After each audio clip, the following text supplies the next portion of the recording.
Un saludo muy cariñoso y respetuoso a los numerosos miembros que nos están acompañando esta mañana. Muchas gracias por tomarse el tiempo de estar con nosotros. A lo largo de este curso básico, vamos a presentar de manera sucinta una historia larga, una historia de 6,000 años. Y los acontecimientos que en este pequeño planeta forjaron la más grande obra jamás creada en los cielos y en la tierra, que son las Sagradas Escrituras. El Dios de la gloria ha querido darse a conocer, no solo por medio de su magnífica creación, sino también por medio de su palabra escrita. Decía Agustín, el gran Agustín de Hipona, en el siglo IV, V, decía: por medio de hombres y al modo humano, Dios nos habla, porque hablando así, nos busca. Y para tal fin, aquel que es luz y es la palabra misma, el Verbo eterno, emplea sistemas de comunicación verbal y casi siempre escritos propios de la comunidad humana. Es decir, hace uso de las lenguas con sus gramáticas, vocabularios, sistemas lingüísticos propios y característicos de varias épocas, escritores, grupos sociales. Y como todos nosotros sabemos, recibimos y aceptamos, las escrituras son un ser vivo, eficaz, poderoso para quitar la muerte y sacar a la luz la vida y la inmortalidad, y manifestar a los hombres y a las mujeres el conocimiento personal de Jesucristo. Contar con la historia de la formación del texto de la Escritura y cómo se abre camino entre los hombres y las mujeres es a la vez relatar una prodigiosa aventura en la que la Biblia se ha enfrentado contra fuerzas que han tratado de deformarla, de corromperla e incluso de destruirla. Lo han hecho y lo continúan haciendo en nuestros días con una enorme furia. Y habrá que decir sin ambajes que, dado el poder salvador y productor de vida que poseen las Escrituras, el gran enemigo de ellas es Satanás mismo, cuyo propósito es sesgar e impedir a toda costa su carrera, y así dejar que el ser humano prosiga la propia carrera hacia la muerte. Pero la Escritura misma afirma que es preciso que la palabra corra, trejo en el griego, en el sentido de que se extienda o se difunda rápidamente y sea glorificada. Y en medio de estas luchas, Dios sigue siendo el poderoso guerrero, el divino guerrero que no ha permanecido impasible y que en su providente cuidado permite que salgan a la luz de las arenas del desierto y de antiquísimas bibliotecas nuevos e impresionantes testigos, papiros y pergaminos que corroboran una y otra vez la fiabilidad de su mensaje. Y somos nosotros hoy testigos de todo esto, que Dios está restaurando activamente su texto. Y esta es la historia que venimos a contarles, para que ustedes a su vez la cuenten también a otros y así los confirmemos en seguridad y confianza de que el cielo y la tierra pasarán, pero mis palabras no pasarán. Así que comenzamos con la primera parte de este curso básico, contar esta historia de los 6,000 años. Entonces, tienen nuestros oyentes ahora ante sí el resumen de una historia larga, una historia de 6,000 años. El origen, la transmisión y corrupción, la restauración, y la traducción. Y en cuanto al origen, que es la parte que nos va a tocar escuchar esta mañana, la palabra de Dios, la revelación de su mente, de todo lo pasado, de lo presente, de lo futuro, realmente está exhibido en los cielos, mediante el testimonio de las estrellas y en la tierra, por el registro vertido en la piedra, en la arcilla, en el papiro, en el pergamino. La transmisión y la corrupción textual inevitablemente se hicieron presentes a través de los siglos. El proceso del copiado manual produjo en los manuscritos un mayor o un menor número de diferencias con respecto a su original. La fragilidad de este sistema resultó en muchos miles de las que hemos llegado a llamar variantes textuales. Pero esto no termina aquí. No solamente nos encontramos confrontados con la condición humana, con su fragilidad y debilidad en este proceso del copiado que no vino a regularizarse sino hasta los días de la imprenta, sino que podemos hablar también con justicia, y es necesario hacerlo, de una restauración textual. Y esto se ha llevado a cabo debido a los hallazgos de los arqueólogos, la arqueología bíblica, juntamente con el avance de las ciencias bíblicas, en particular de la crítica textual, de la informática aplicada a los manuscritos. Todo esto posibilita hoy, como nunca antes, su restauración hasta el punto de retrotraerlo a un texto muy cercano al original. Y finalmente, el tema de la traducción, que inevitablemente y necesariamente tenemos que tratar. Y la idea de la traducción es que pueda transmitir toda la intención, la fuerza, la lucidez del original, teniendo extremo cuidado, prestando mucha atención a todas sus asimetrías, a sus asperezas, bajo una disciplina que vierte no lo que el autor sagrado pudo haber dicho en español, sino lo que él dice en hebreo, en arameo y en griego. Así que comencemos pues con este primer punto, y quiero fijarme sobre la inspiración. Los otros dos puntos que ustedes ven aquí, la confección de libros antiguos y la escritura primitiva, serán tratados posteriormente en las lecciones subsiguientes. Hoy quiero hablar sobre el tema de la inspiración en particular.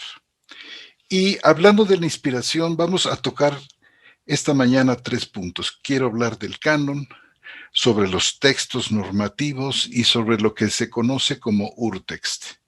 La inspiración verbal y la inspiración plenaria de la escritura recayó solamente sobre los escritos originales, es decir, sobre los autógrafos. Su infalibilidad se limita, por tanto, al texto original de la Biblia y nunca benefició al copiado manuscrito. Nadie puede decir, por ejemplo, que la Reina Valera 60 es una traducción inspirada. Ninguna traducción lo es. De hecho, ninguna copia lo es, aun siendo en los idiomas originales. Mucho menos podemos entonces, puede la providencia beneficiar a las traducciones que de estas copias se derivan. Y sin embargo, el Señor habla a través de todo esto que tenemos aquí.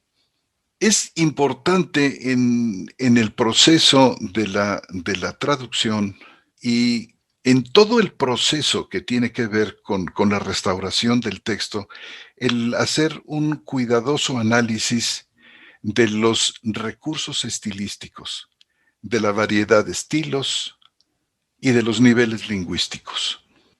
En la traducción que hemos ofrecido nosotros como Biblia textual, ya en su cuarta edición, para nosotros es crucial y fundamental tener siempre presentes estos recursos estilísticos, esta variedad de estilo, estos niveles lingüísticos. Por ejemplo, hablando de niveles lingüísticos, podemos hablar de un nivel sintáctico, del nivel léxico, del nivel semántico, y estamos puestos muy al día en cuanto a todos estos recursos estilísticos y la bibliografía pertinente que nos permite a nosotros estar eh, al día con respecto a avances. Hago aquí mención en particular, por ejemplo, de este diccionario griego-español que se está produciendo en Córdoba, en España, bajo la dirección de Jesús Peláez. Un proyecto largo que lleva ya 4 fascículos adelante con una metodología lingüística extraordinaria que marca un hito no solamente del trabajo lexicográfico general mundial, sino de una manera particular que tenemos nosotros en español. Y nosotros estamos siguiendo cuidadosamente todos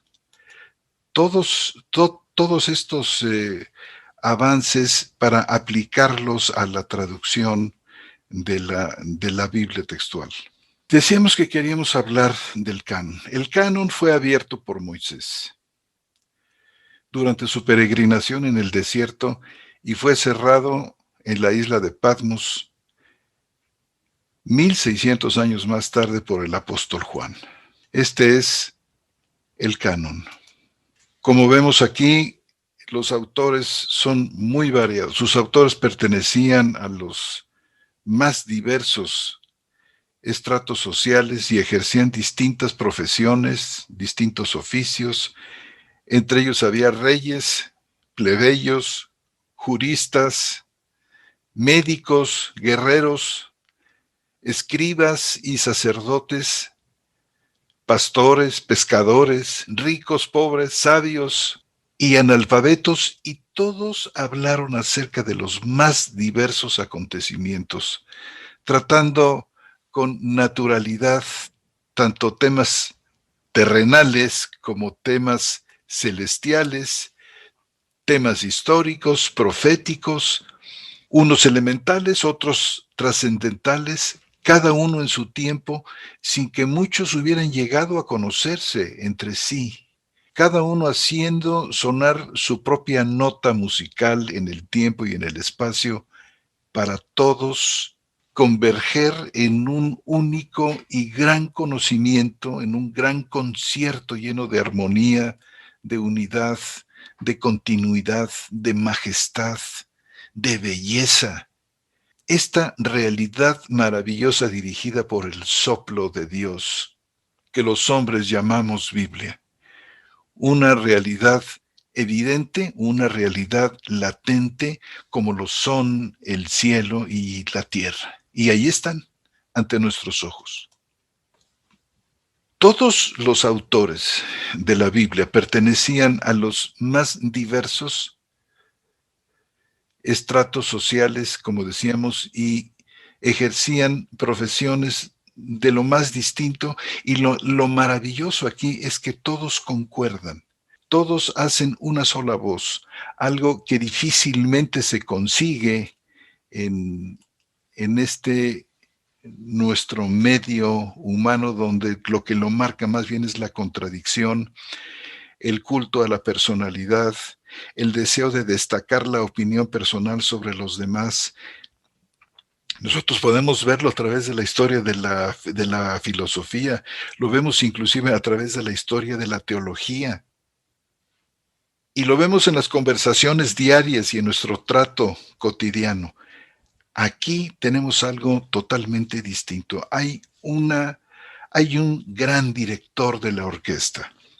Y cada uno de los miembros, ya sea que toquen metales o estén en las cuerdas, todos ellos tienen un lugar, tienen un sitio, todo se destaca, todo se oye, cuando hay un tutti, cuando todos están juntos, cuando violines, cuando metales están al unísono en un forte, en un tutti, nosotros notamos en esto no la confusión, sino la armonía y la belleza, los timbres de los instrumentos que suenan a tiempo, que callan a tiempo. Esto es la escritura. Esto es lo que tenemos en la palabra de Dios. Hay una luz profunda que surge dentro del texto. Hablemos ahora de los textos normativos. Estos textos normativos de la escritura son básicamente dos, el hebreo y el griego. Algunas porciones, más bien pocas de ellas, fueron escritas en arameo. Curiosamente aquí las tienen en esta lámina. El texto normativo del antiguo pacto fue el hebreo y las porciones que ustedes ven aquí son las que se escribieron en arameo. Génesis, Jeremías, Daniel y Esdras. Y esta fue la lengua en la que se escribieron la ley, los profetas y los salmos. La ley, como ustedes saben, consistiendo de los 5 primeros libros de la Biblia.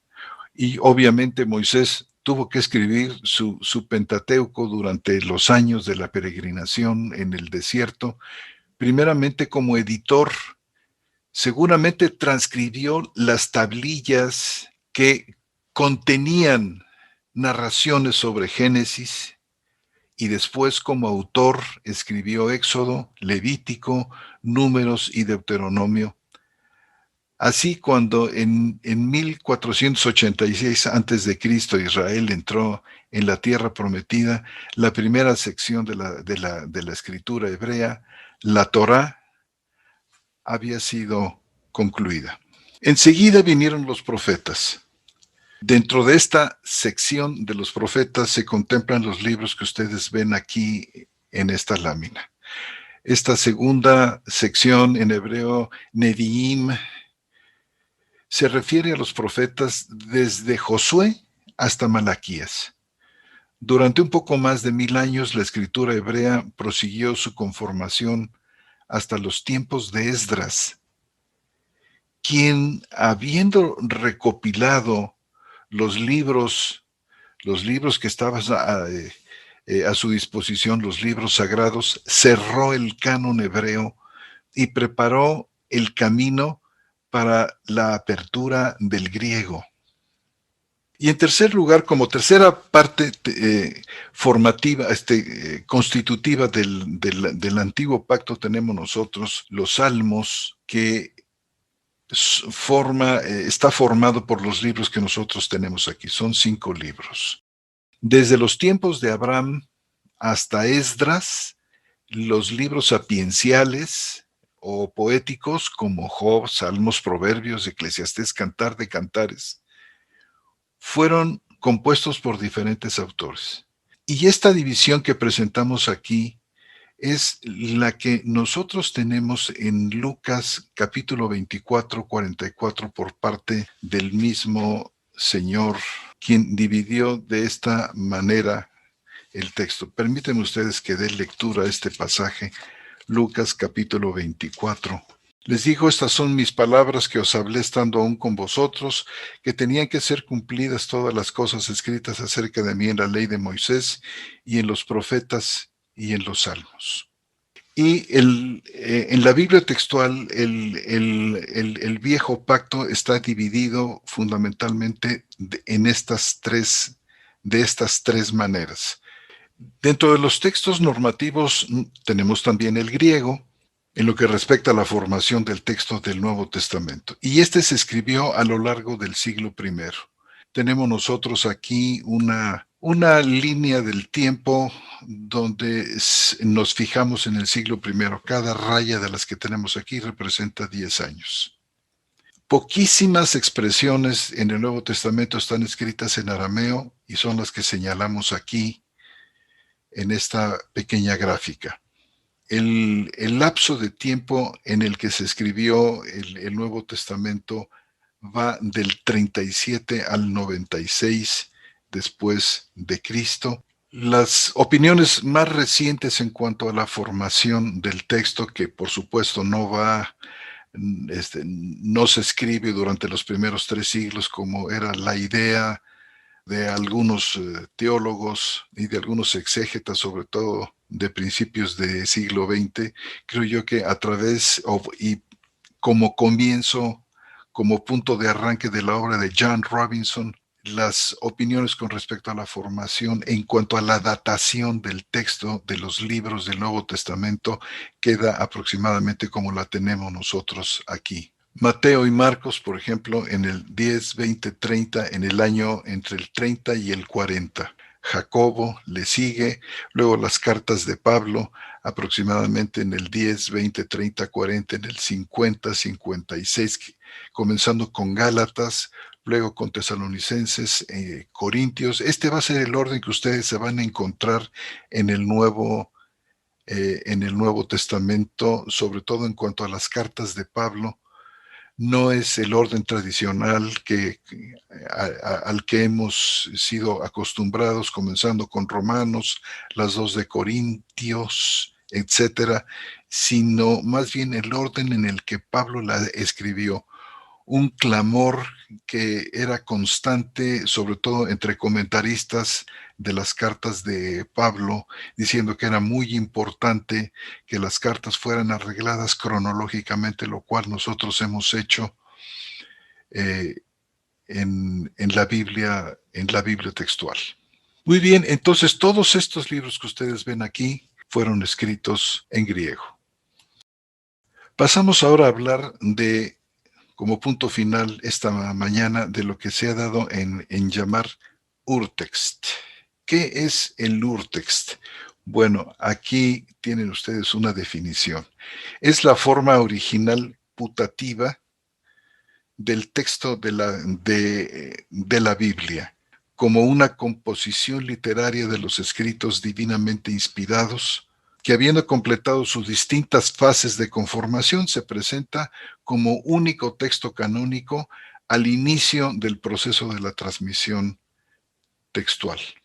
Muy bien, de acuerdo con esta descripción crítica, el urtext, pues decíamos, es la forma original, putativa, es decir, así se entiende, así se ha recibido del texto de la Biblia como una composición literaria de estos escritos inspirados por Dios que cuajan por primera vez en el texto de Esdras en cuanto al viejo pacto. Es a partir de esta recopilación de textos hecha por Esdras, a través de quien decíamos se fija el canon del antiguo pacto, se fija el texto a través del cual la crítica textual realmente comienza su proceso. Aquí tenemos nosotros un grabado que representa a Esdras. Bueno, tenemos nosotros una línea de tiempo que va del milenio cuarto al milenio primero, y tenemos nosotros aproximadamente las fechas de escritura de los libros que componen el viejo pacto, y ya Esdras lo tenemos aquí casi al final, en color marrón, en el primer milenio antes de Cristo, es decir, aproximadamente justamente después del tiempo del regreso del exilio babilónico. Esdras juega un papel muy importante, y recomendamos, por ejemplo, para este punto, la obra del profesor Emanuel Tov sobre una crítica textual al Antiguo Testamento en su tercera edición. El lugar que se le asigna a Esdras es verdaderamente fundamental. Es, por ejemplo, a través de este texto de Esdras que se traduce la Septuaginta, un texto paleohebreo que sirve de fundamento para la traducción, para empezar, del Pentateuco septuagíntico. Bueno, estas cosas las vamos a ver con mayor detalle en las clases que siguen. Una cosa fundamental que tenemos que considerar muy seria es que nosotros no poseemos ninguno de los escritos originales. es decir, los autógrafos. Lo que tenemos simplemente es esto, copias de copias de copias. Lo que ha hecho la arqueología bíblica y los estudios de crítica textual está relacionado precisamente con estas copias. Los descubrimientos de la arqueología del siglo XX, juntamente con el avance de los estudios bíblicos, han resultado de extraordinario beneficio en la restauración del texto sagrado. Hoy, como nunca antes, estamos en posesión de un tipo de texto bíblico que nos acerca de una manera maravillosa a los autógrafos, es decir, a los originales de la Biblia.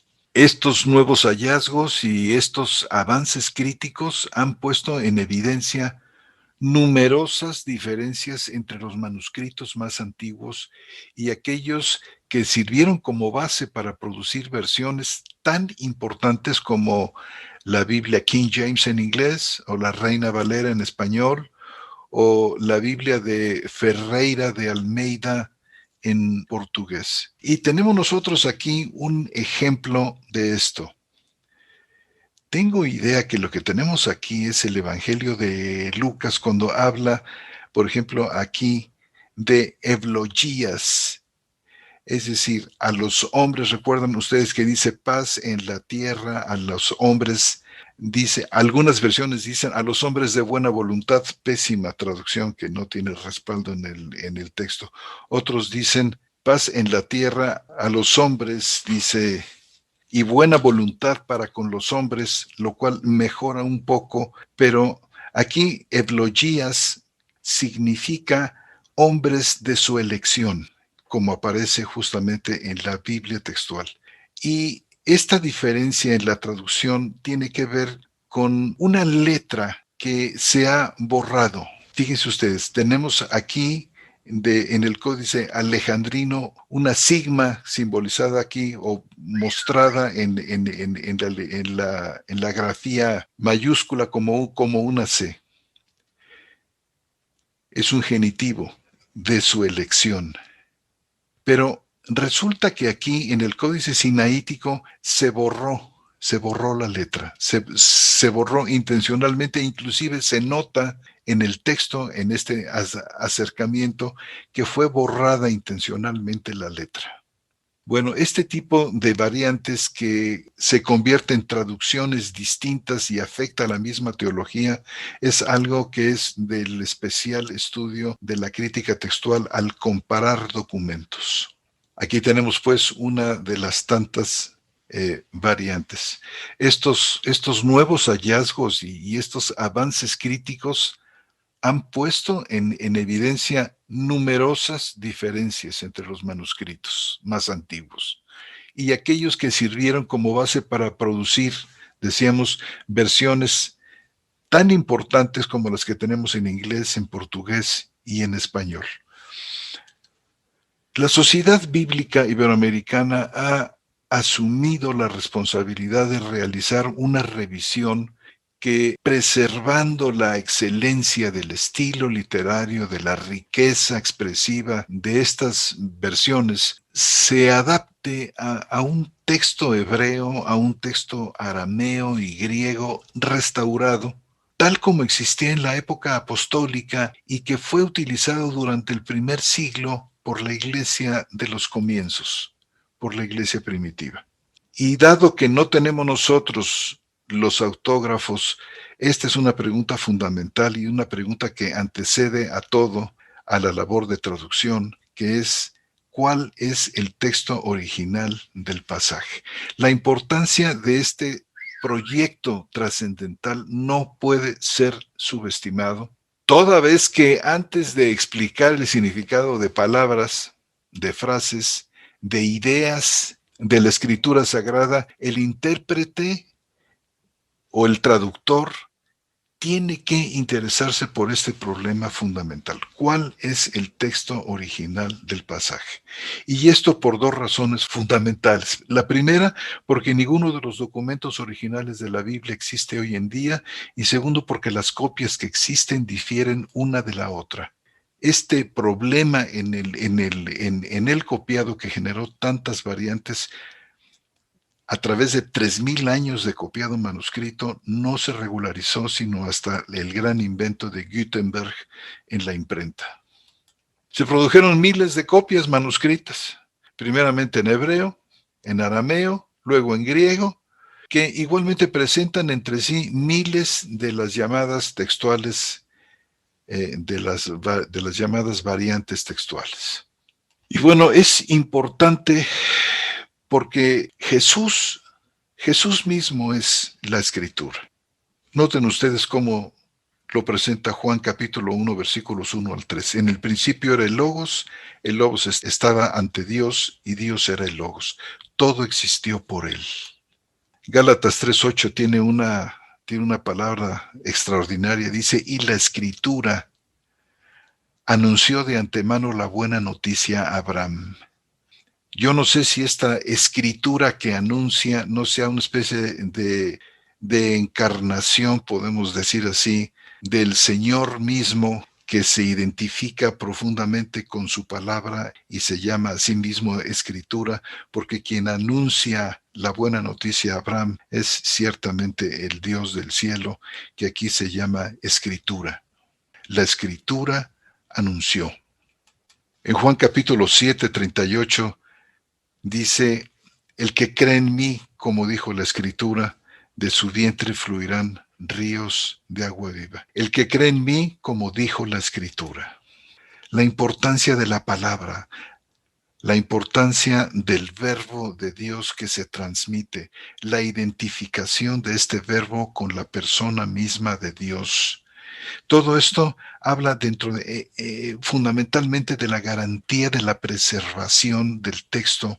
Dios mismo cuida su texto, Dios mismo lo trae a primer plano contra viento y marea. Respondió Jesús y le dijo, el agua que yo te daré será en él una fuente de agua que brota para vida eterna. La Escritura habla, dice aquí, como dijo la Escritura, de su vientre fluirán ríos de agua viva. Noten ustedes este versículo de Juan con este otro. Dice, respondió Jesús y le dijo, noten el tema, el agua que yo le daré será en él una fuente. Jesús dice y habla de agua que dará. Aquí en Juan 7 habla de la escritura que dice, de su vientre fluirán ríos de agua viva. La identificación del Señor con su palabra, con su escritura, es verdaderamente sobresaliente en estos pasajes. Bueno, pues de esta manera llego al final de esta brevísima presentación. Muchísimas gracias por su presencia, por su paciencia, y esperamos que el desarrollo de este tema en las clases subsiguientes sea del mayor interés para ustedes. Muchísimas gracias y buenos días.